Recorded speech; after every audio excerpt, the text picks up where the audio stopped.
آ رہا ہے اب بھی کہہ رہا ہوں بالکل عمران خان باہر آ رہا ہے. آج وہ چہرہ بگاڑنا ہے اور جتنا انہوں نے جو ہے سپریم کورٹ کا جو ہے اس میں بھرتی کر کے تو اس کو فلی لوڈڈ کرنا ہے. یہ جو مرضی کرنا ہے, ان کے دن گنے جا چکے ہیں. اور یہ جو ہے فارم 47 کی پیداوار جو ہے عوام کی غیر نمائندہ پارلیمان, اس کے جو ہے اس کا وہی حال ہوگا. ایک ایک کر کے سارے جا رہے ہیں اور انشاءاللہ آپ کو یہ جلد ہی بھاگتے ہوئے نظر آئیں گے اور عوام ان کے پیچھے ہوگی اور عوام ان کو جانے سے مانے کرنے کی کوشش کرے گی. اور پھر اگر چلے بھی گئے تو ہم ان کو واپس لے کے آئیں گے. ان سے ایک ایک پائی کا حساب لیں گے. جو انہوں نے جبر کیا ہے, جو ظلم کیا ہے, جو پاکستان کی عوام کو تشدد کیا ہے, جس طریقے سے انہوں نے گیرزن اسٹیٹ پاکستان کو بنا کے رکھ دیا ہے, یہ ہم ایک ایک چیز کا حساب ان سے لیں گے. آ رہا ہے اب بھی کہہ رہا ہوں بالکل عمران خان باہر آ رہا ہے. آج فیصلہ کن ایک تو وہاں ہونے جا رہی ہے, ایک پاکستان میں آپ کو نظر آئے گا انشاءاللہ نومبر کے مہینے میں. ایک تو یہ ہے کہ وہاں سے جو پریشر ہے وہ ختم ہو جائے گا. جو ایک حکومت کو لانے کا ایک عزم تھا اور ایک پارٹی کو جو ہے جس نے ایبسولیوٹلی ناٹ کہا, اس کو روکنے کا جو ہے یا اس کو نکالنے کا یا اس کو سیاست سے کنارہ کشی کرنے کا, وہ پریشر ختم ہو جائے گا آج انشاءاللہ. آپ دیکھیں گے اور پھر عوام کی کس طریقے سے نکلتی ہے پاکستان کی عوام, وہ بھی نظر آ جائے گا. اور عدالتوں میں ایک ہی کیس رہ گیا ہے, وہ اسی مہینے لگا ہوا ہے, وہ بھی انشاءاللہ مخلصی ہو جائے گی بیل خان کی.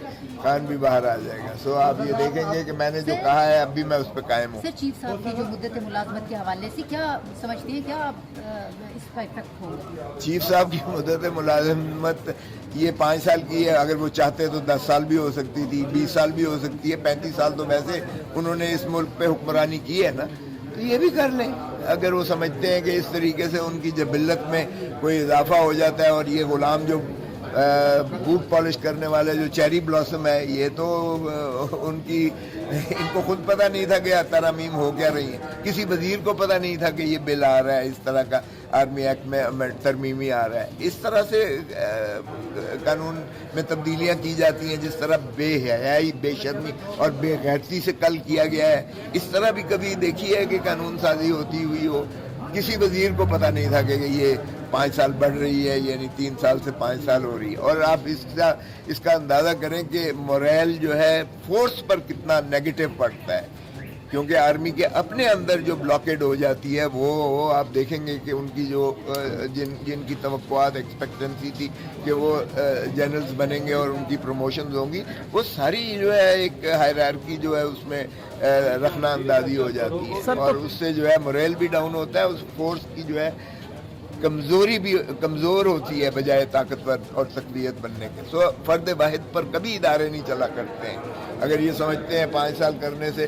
اور پھر ان کی بس میں ہے کیا, اگر 5 سال بعد وہ 5 سال اپنی ایکسٹینشن چاہیں تو وہ 10 سال ہو جائے گی. اگر 10 سال کے بعد پھر ایکسٹینشن چاہیں تو پھر یہ غلام جو ہے 15 سال بھی کر دیں گے. ان کی کیا بات ہے, یہ تو چیری بلاسم ہے. یہ بوٹ پالش کرنے والے پنڈی میں ہی ساری قانون سازی ہوتی ہے, قانون وہیں سے بن کے آتا ہے. ان کو غلامی ہے, یہ تابع داری کرتے ہوئے اس کو منظور کرتے ہیں. سر, توسیع تو عمران کے دور میں بھی دی جا رہی تھی. آرمی چیف کی توسیع تو پہلے بھی ہو چکی ہے, تو اس میں پہلے بھی غلط تھی. کسی محکمے میں توسیع نہیں ہونی چاہیے. ایکسٹینشن جو ہے اس محکمے کو ڈبو دیتا ہے, اس کو نقصان پہنچاتا ہے. اس کی ایکسپیکٹنسی جو ہے ینگسٹرز کو جو اوپر آ رہے ہوتے ہیں ان کی وہ رک جاتی ہے, ان کی جو ہے تنزلی ہو جاتی ہے, اور اس سے جو ہے موریل ڈاؤن ہوتا ہے ان کا جو ہے, اور وہ کبھی بھی سود مند نہیں ہوتا ہے. اور قبرستان میں جا کے دیکھیں ذرا, کتنے بڑے بڑے جو سمجھتے تھے کہ ہمارے بغیر یہ ملک ہی نہیں چل سکتا اور پتہ نہیں کیا نہیں ہو سکتا ہے, وہ قبرستان میں پڑے ہوئے. ارے بھائی, کسی فرد واحد کے ذریعے یا اس کی طوالت کرنے سے یا اس کو ایکسٹینشن دینے سے اس ادارے کا کوئی فائدہ نہیں ہوتا ہے, نقصان ہوتا ہے. بہت شکریہ صاحب. آتش نیوز پاکستان کے سب سے بڑے نیوز نیٹ ورک کا حصہ بننے کا سنہری موقع. ملک بھر سے درج ذیل آسامیوں کی ضرورت ہے. Bureau chief, deputy bureau chief, video editor, city reporter, تحصیل reporter, district reporter, crime reporter, press reporter, نمائندہ, نامہ نگار.